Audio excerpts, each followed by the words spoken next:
The blessed Spirit like the wind blows where the wind please. How happy are the men who feel the soul and lightning breeze. Chapter speaks of the distribution of the inheritance of Israel.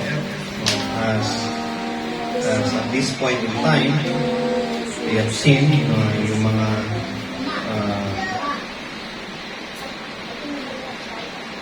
nasa point Joshua is at the point of distributing the inheritance of Israel.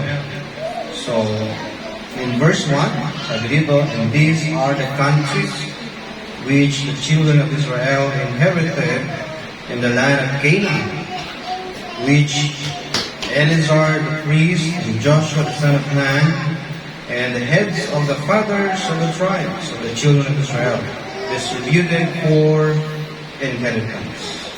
Okay, so the purpose of distributing the inheritance properly is of course to avoid future issues, para in the future walang mag-away-away. Baka pag hindi na-clarify yan, hindi nalinaw, someday sila naman ang maglalaban-laban sa isa't isa. So, yan yung isa sa mga maganda kapag well distributed, been agreed, or clarified distributions. As you can see, kasama dito lahat, all the officers of Israel, including the priest, the high priest, and the fathers of the tribes, ay pinaghati-hati, except sa tribe ng Levites na talagang wala silang inheritance. And verse 2, sabi ito, by lot was their inheritance, as the Lord commanded by the hand of Moses, for the 9 tribes, and for the half tribe. Okay? And for Moses had given the inheritance of 2 tribes, and half tribe on the other side of Jordan, but unto the Levites he gave none inheritance among them. As we have seen, there were only 9 and a half tribes. That is naghahati-hati. Okay?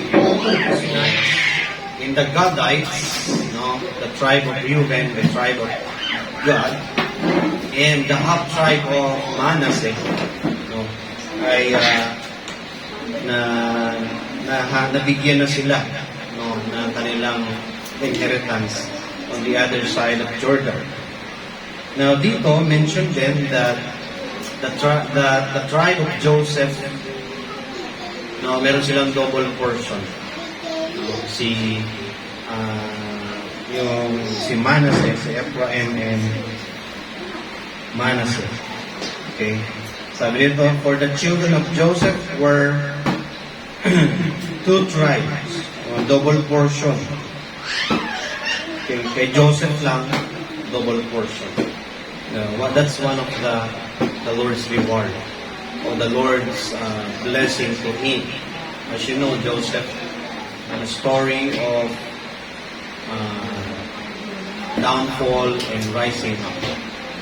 Si Joseph ay mayroong storya ng downfall, rising up, and yet remain faithful to God.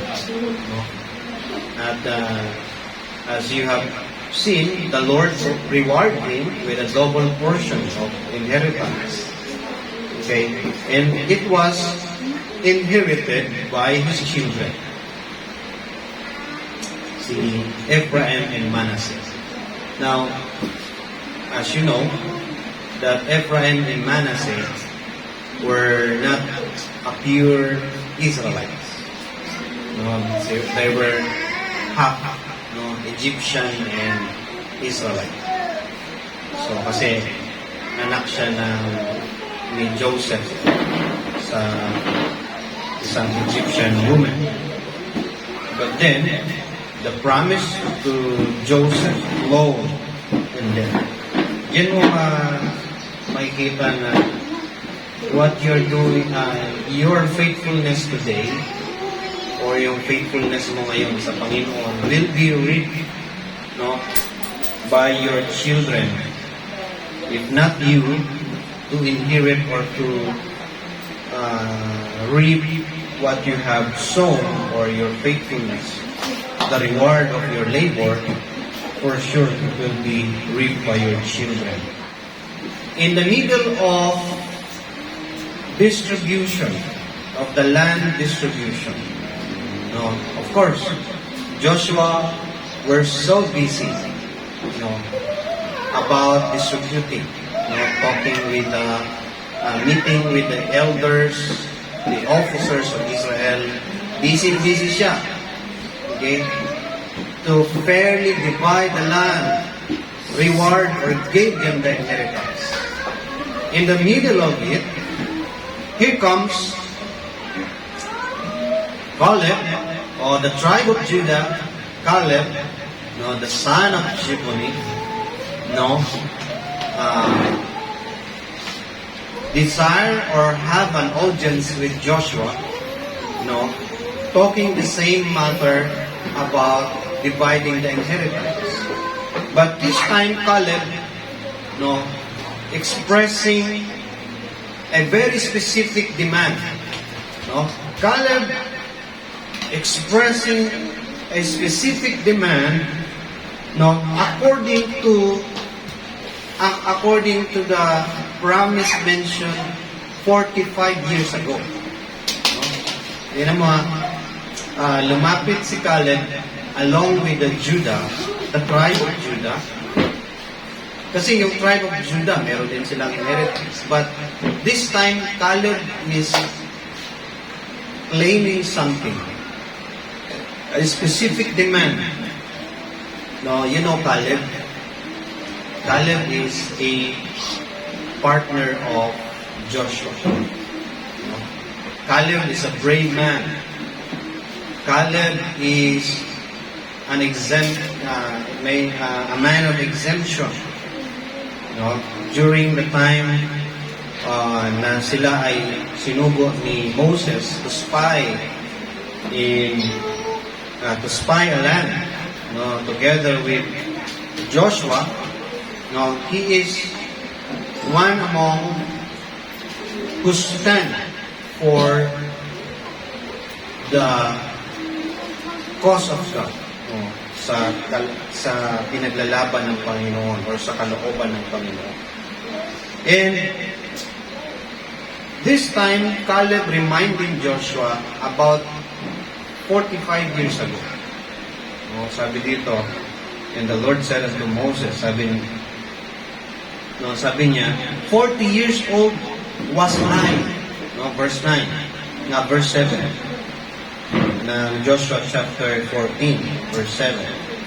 When Moses, the servant of the Lord, sent me to Kadesh Barnea to spy out of the land, and I brought him a word again, as it was in mine heart. Nevertheless, my brethren that went up with me made the heart of the people melt. But I wholly followed the Lord my God. So, at some point sa kanilang pag-spy,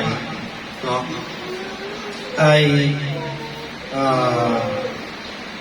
sa takot ng kanyang mga kasamahan, ng mga spies, ay diniscourage ng mga kasamahan niya yung mga tao. Hindi tayo mananalo doon. May mga giants doon, parang mga ano lang tayo, mga Tipaklong lang tayo doon. No hope to win the war. We cannot conquer the land. So discouragement ang binigay nung majority ng mga spies. They agreed together, They agreed together, to not pursue the conquest because it seems no hope except Caleb. Sabi niya dito, I stand, but I wholly follow the Lord my God.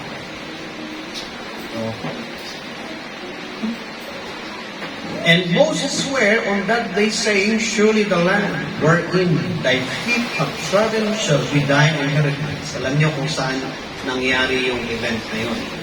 It was happened in the Mount Hebron. Sa Hebron yun nangyari. Para lang meron tayong reference.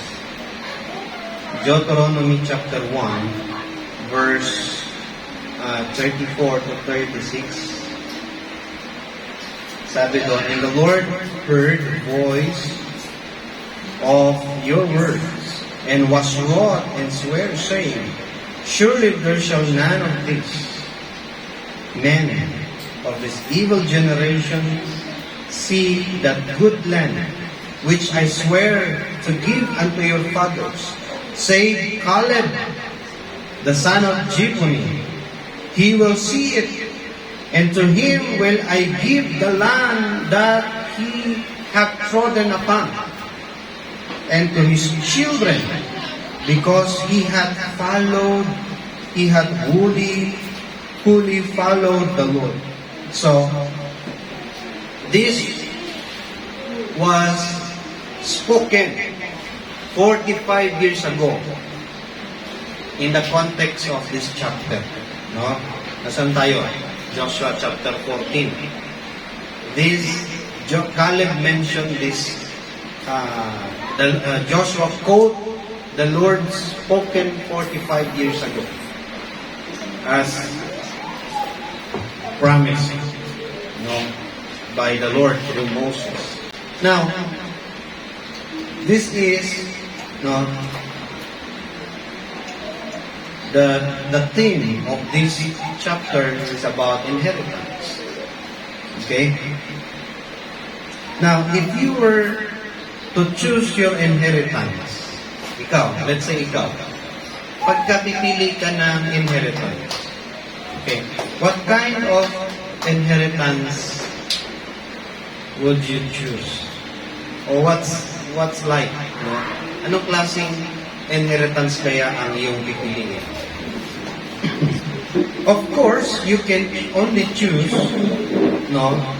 within the ownership of your father. Tama? Kung mamimili ka ng inheritance, anong klaseng inheritance ang pipiliin mo? And, of course, you are only at the bound of the ownership of your father o yung magpapamana sa iyo. Tama? Hindi ka nang pwedeng mamili ng inheritance na wala doon sa bound ng ownership ng magpapamana sa iyo o ng magulang mo. Okay? Now, in this case, kay Caleb, demand to have an inheritance, but this came not to be his own choice at first. It is the reward of his loyalty and faithfulness to God. Sa umpisa, hindi niya ito pinili. It was the idea of God for him. 45 years ago, the Lord's idea is to reward Caleb because he fully followed the Lord. Because of his obedience, because of his loyalty, his boldness, the Lord reward him with this mountain. The Lord's idea. God's idea is far from man's idea. Tama? Malayo ang idea ng Diyos sa idea ng tao. Diba sabi nga ng Bible, the ways of man is far away from the ways of God. No? The ways of man, the ways of God is higher than the ways of man. Sabi ng Bible. Now, if we were to choose our inheritance by our own, no, what would be that choice? So, kaya kung makikita natin, if we look at Caleb's choice or Caleb's inheritance, at first, it is not his idea. Hindi niya idea na yung mountain, yung kanyang inheritance. It is just 45 years ago, no, before he realized or before he pursued to claim it. Chapter 14 of Joshua. Sabi doon, if so be the Lord will be, sabi ito, now therefore give me this mountain whereof the Lord spake in that day, for thou heardest in that day how the Anakims were there, and that the cities were great and fenced. If so the Lord will be with me, then I shall be able to drive them out as the Lord said. Nakita niyo? In that mountain there are cities. There is cities fenced. No? Talagang protektado. Tapos, 85 years old na si Caleb. No? Pero sabi niya, malakas pa ako. Okay?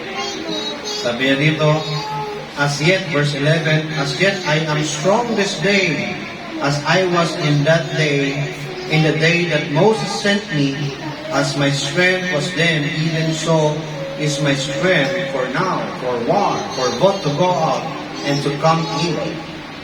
Okay? So, it is just 45 years ago, no, and 85 years old na si Caleb bago niya i-pursue yung inheritance na pinangako ng Panginoon sa kanya. Okay. As a reward of his faithfulness to God. Now, let us take a look a while sa karakter ni Caleb. Caleb is a great soldier. No? Isa siyang maghiting na mandirigma. Loyal and not greedy of power or entitlement. Kasi tinan mo, dalawa sila ni Joshua na exemptionan para si Joshua and Caleb during that time ay nanindigan din sila parehas. But then, it is Joshua who were called by God to lead them. And even Caleb, no, are under of Joshua. Kung titingnan mo, bakit si Joshua? Bakit walang naging patas na pagpipilian sa amin dalawa? Parehas naman kami naging spy, parehas lang kami sundalo, parehas lang kami servant. Bakit si Joshua? Si Caleb, Caleb has no issues who will be God's choice. Because he is wholly followed the Lord. No? Talagang si Caleb ay may singleness of heart to God's will and direction and plan. O ano talaga ang kalooban ng Panginoon, yun ang susunod ni Caleb. So talagang Caleb is talagang isa siyang loyal sa Panginoon. Okay? And no, bakit inabot pa ng 45 years before niya ma-realize? Because he must keep fighting for the Lord's cause. Kasi kailangan niya pang lumaban. Kailangan niyang mag-support, no? he must lead and help Joshua to do the task given unto him. No? Nandun yung kanyang pag-support kay Joshua. Hindi siya nag-oppose. No? No, that's why it took for him 45 years to take the shot. No? Para sabi niya, this time ako naman. Total, nasa ano na tayo eh. Nasa divide na ng inheritance.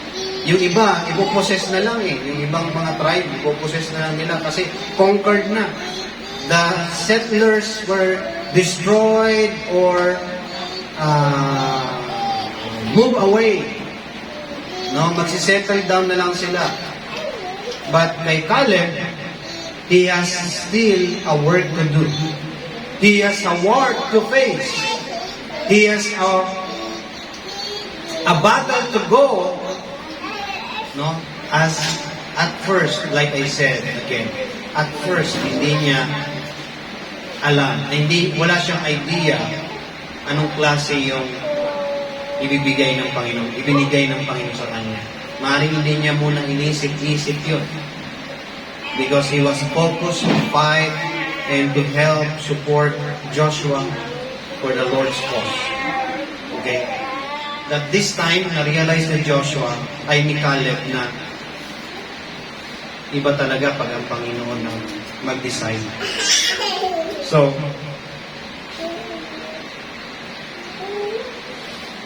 mountain, no, is an advantage position. No, yung sabi ni Caleb kasi, verse 12, di ba? In verse 12, sabi niya, now therefore, give me this mountain, okay, whereof the Lord has spake in that day, or thou heardest in that day, how the Anakims were there.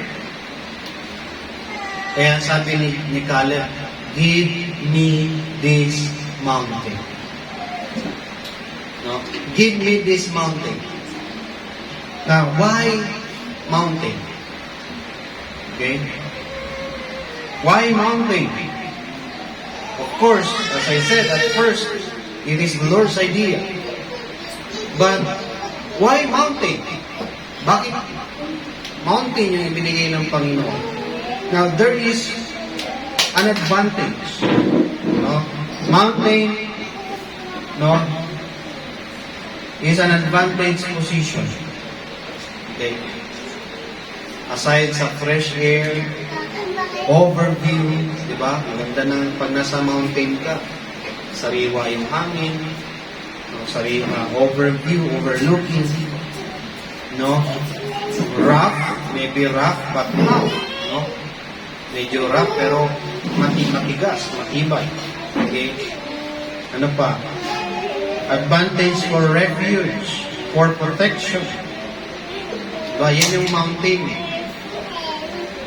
Mas maganda pag nasa mountain ka kasi it's an it is an advantage position.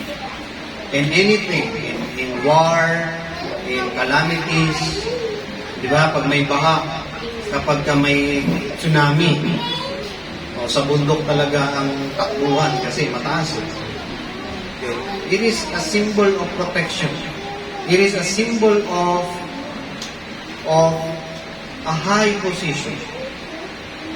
That is mountain. Okay. And you know what? Ang church ng Panginoon was described or likened into a mountain. Diba? The church was likened to a mountain. Church is the Mount Zion. Right? A city of the living God. No? Kaya, tingnan natin the idea to have an inheritance like mountain is the best idea. It is the Lord's idea. It's a better idea.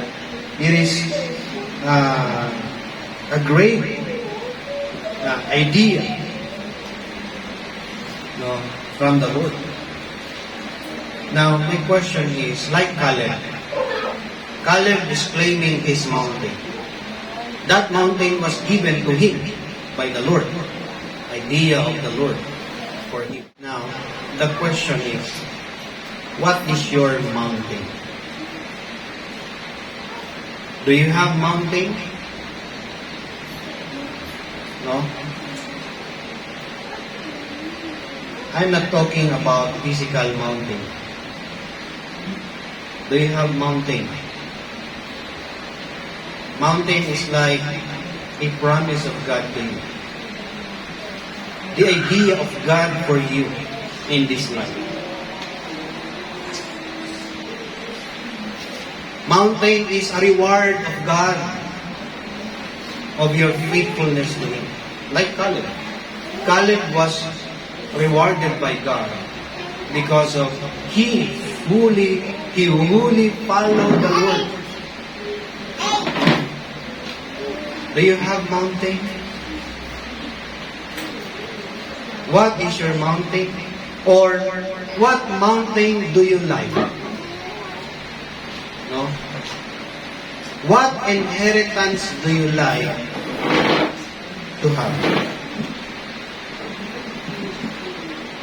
Every reward of God, because of your faithfulness, because of your obedience, there are corresponding mountains of reward from the Lord.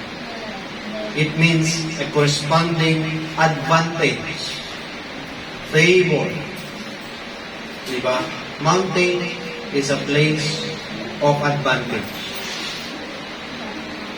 Ang mundo na ito, even Satan offered the plain. Tama? Satan offered the plain. The life on the plain. Diba? The Lord was brought into a mountain, into a high place, and then Satan tempted him na, oh, have you seen everything?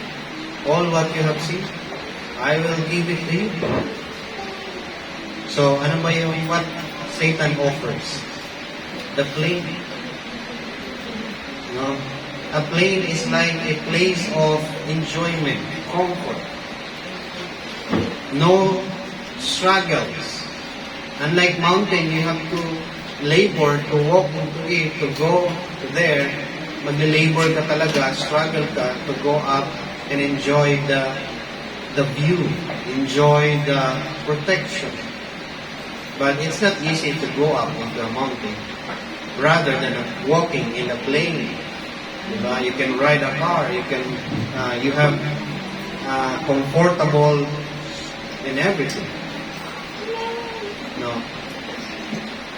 So what is your mountain? I pray and desire and I encourage everyone to follow or to be like Caleb. Tularan natin si Caleb. Let us be like Caleb. Caleb has fully followed the Lord. So talagang si Caleb ay buong puso o buong buhay o buong sarili niyang sinunod ang Panginoon. No, sabi ng Bible, present your bodies a living sacrifice, holy and acceptable to God.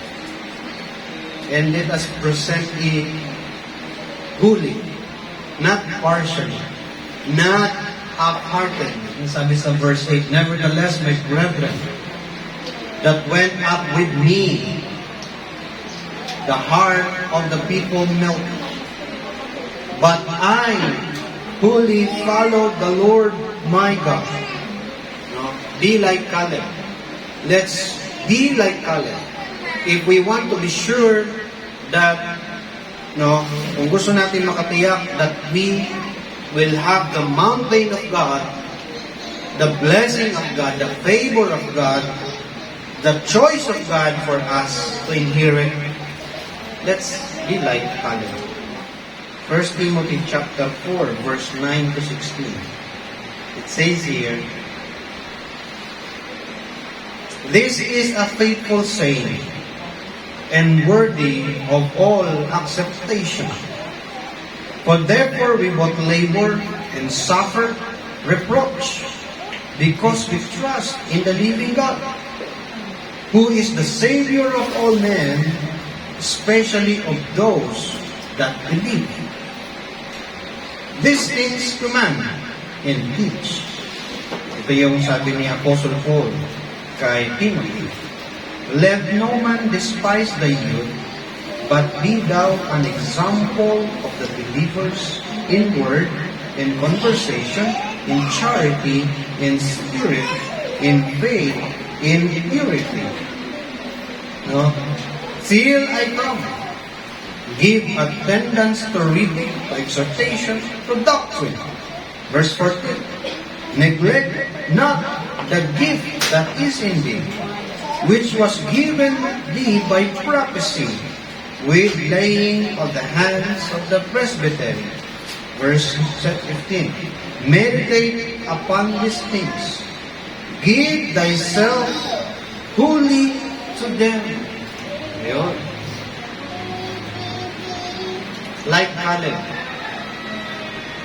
No? The same conviction.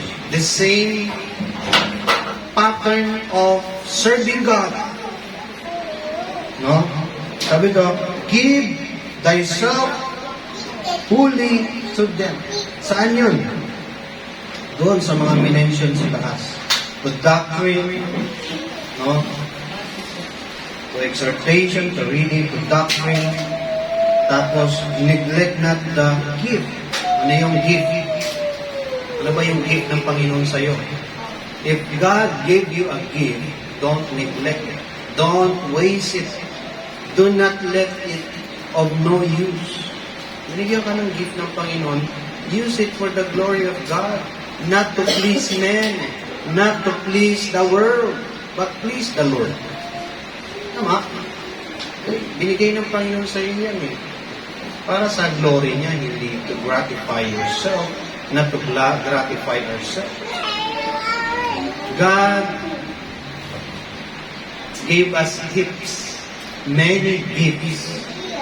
Don't you know that your hand, your eyes, your feet, your sound mind is a gift from the Lord? Don't you know that your faith is a gift from the Lord? All you have is a gift from the Lord. So it's just use it fully for the Lord. No? Merong iba, walang gift ng kamay. Merong iba, walang gift ng tenga, walang gift ng mata. They were born less of what you maybe have right now. And yet, some of them, even they have less of the gifts they use, what they have for the Lord. Merong iba dyan, walang kamay, walang paa, nagpapagamit sa glory ng Panginoon. Inspire people and turn them to glorify God. What about us? What about our gifts? Let us use it. Okay? Take heed unto thyself and unto the doctrine. Continue in them. For in doing this, thou shalt save both thyself and them that hear thee. Importante talaga may doctrine tayo sa ating pananampalataya, sa ating pamumuhay. Pag wala tayong doctrine, ay madali para tayong ipa na kung saan ihipan doon pupunta. If you have doctrine, you know where to stand, even in times of storm, in times of calamities, you will stand. If you have doctrine and you stand in it, you are standing or you were, ikaw ay nakatindig sa solid ground. Ikaw ay nakatindig sa firm foundation. Be wise men that build your house upon a solid foundation. And one of these is to have a doctrine. Hindi pwedeng walang doctrine. To give fully thyself into the doctrine that the Lord gave to us. The church is the mountain. Not only to fully follow the Lord, but also learn to read the Lord's providence. Alam nyo, kailangan marunong tayo o aralin natin basahin ang providensya ng Panginoon. Let us learn to read the providence of God. Let us not be insensitive of God's providence. Don't you know that Caleb realized that he has to go back and claim this mountain because he learned to read the providence. Ano yung how Caleb learned the providence of God? How Caleb realized that he must claim this mountain. In verse 10 to 11, sabi dito ni Caleb, and now behold, the Lord had kept me alive. As he said, this 45 years, even since the Lord spake this word unto Moses, while the children of Israel wandered in the wilderness. And now, lo, I am this day 85 years old. 85 years old na siya. As yet I am strong this day as I was in the day that Moses sent me. As my strength was then, even so is my strength now for war, for both to go out and to come in. Caleb learned to read God's providence. That he still have the strength, he still have the capacity, able to fight. And therefore, he claimed this mountain. And therefore, he said to Caleb, give me this mountain. For I learned that it is God's providence to keep me alive and to keep me strong. Because that mountain was given by God to me and to claim. Caleb learned how to read the Lord's providence in his life. Caused him to do the next step rightfully.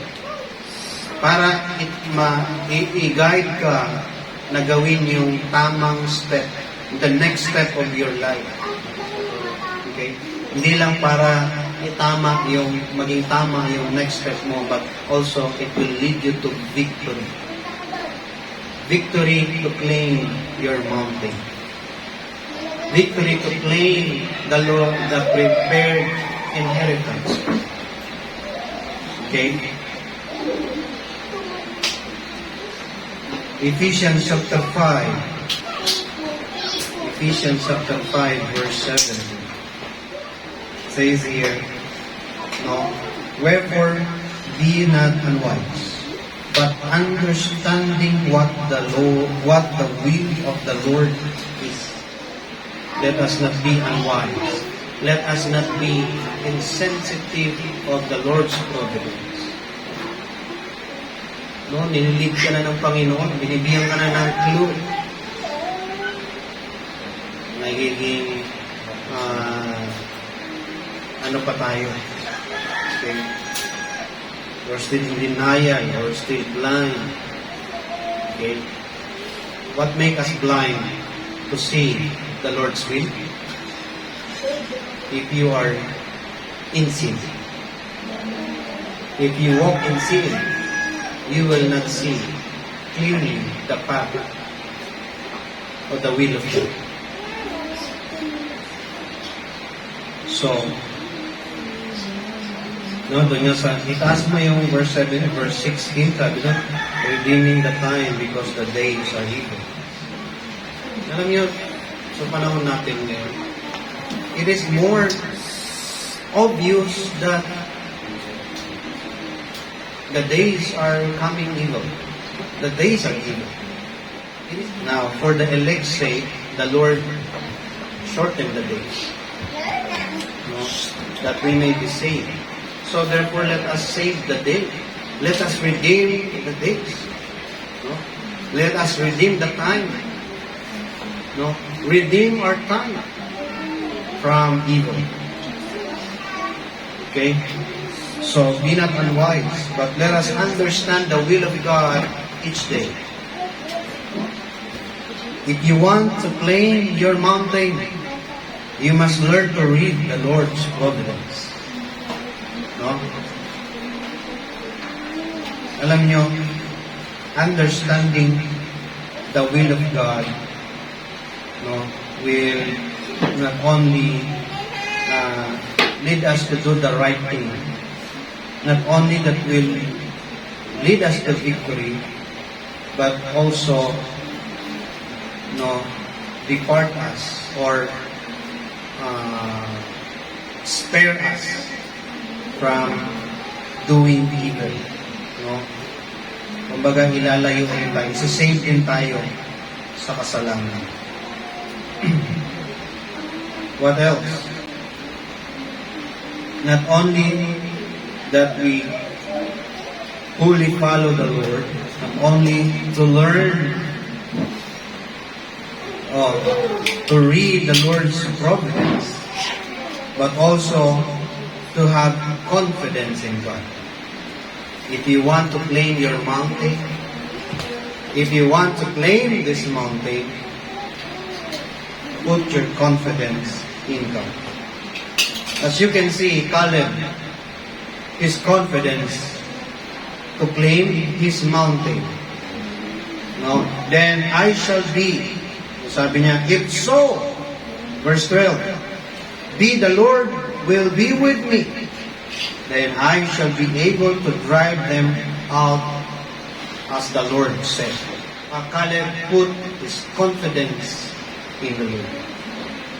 If you want to claim your mountain, brethren, put your confidence in God. Have confidence in God, not of men. Sabi dyan, Psalms 118 verse 8 to 9, sabi doon, it is better to trust the Lord than to put confidence in man. No, dalawang beses niya binulit. Trust in the Lord than to put confidence in princes. Okay? Let's read Hebrews chapter 10, verse 10, verse 35. Cast not away, therefore, your confidence, which has great recompense of reward. No?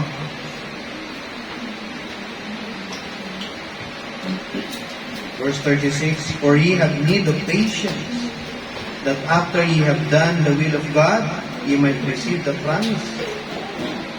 Ito, linaw, no? Na, alam nyo, yung kumpiyansa natin sa Panginoon ay nawawala because of impatience. Yes, you did the will of God, you do the right thing, but because of impatience, you lose your confidence to God. Tama? Kaya sabi dito, cast not away thy confidence. Wag mong ialisin yung kumpiyansa mo sa Panginoon dahil hindi ka kaagad tinugod ng Panginoon. Dahil yung ginawa mong pagsunod, hindi agad nagbunga. And because of that, nawala na yung tiwala mo sa Panginoon. At some point, hindi lang puro reward. Tinuturuan din tayong magpasensya. Maghintay. No? Yung sabi dito, cast not away, therefore your confidence, which hath great recompense. Gusto ng Panginoon, i-double pa yung blessing mo eh. Gusto ng Panginoon, dagdagan pa yung expectation mo. Gusto ng Panginoon, itaas pa. Gusto pa ng Panginoon na ma-receive mo more than you want to expect. And so therefore, the Lord stretch or add more time for your reward. A great recompense of reward daw. No? After you did, sabi to, no? For ye have need of patience, kailangan daw ng pasensya. that after ye have done the will of God, ye might receive the promise. For yet, verse 7, a little while, he that shall come will come, and will not tarry. Now, the just shall live by faith. But if any man draw back, my soul have no pleasure in him. But we are not of them who draw back unto perdition, but of them that believe to the saving of the soul. Ganda, brethren. Let us have confidence in God. If you want to claim your mountain, if you want a mountain that God prepared, then put your confidence in God. Have confidence in God. 1 John chapter 5, verse 14. It says here, and this is the confidence that we have in Him, that if we ask anything according to His will, He heareth us. Do you have confidence in God? It should be your confidence that if you ask anything according to His will, very specifically, but according to His will, He heareth us. I do believe that God will hear whatever prayer as long as it is God's will. God's will is that you should be used for your glory. Tama? Kalooban naman ng Panginoon na ang buhay mo magamit sa kaluwalhatian niya. And if you pray that, Lord, use my life for your glory, do you think God will not hear? Do you think God will not do whatever you needing, whatever it necessary for your life to be used of God? Have you prayed? At some point of your life, nag-pray ka ba na, Lord, gusto ko pong magamit sa iyo, kalawalhatian. I want to serve you. I want to give my life to you. Kasi ako nag-pray ako ng ganun. And the Lord, in His providence, iingatan ka ng Panginoon. You don't need to pray, actually, you don't need to pray protection. No, kasi package na siya pagka sinabi, Lord, use my life for your glory. God will protect you. Because He will use you for His glory. No. It is a package prayer. Of course, syempre, kailangan mo rin mag-ask ng protection in a specific way. You go somewhere, di ba? But the Lord will hear, of course. Caleb is a man of God's will. Hindi siya yung presumptuous. Hindi siya yung gumagalaw lang ng sarili niya.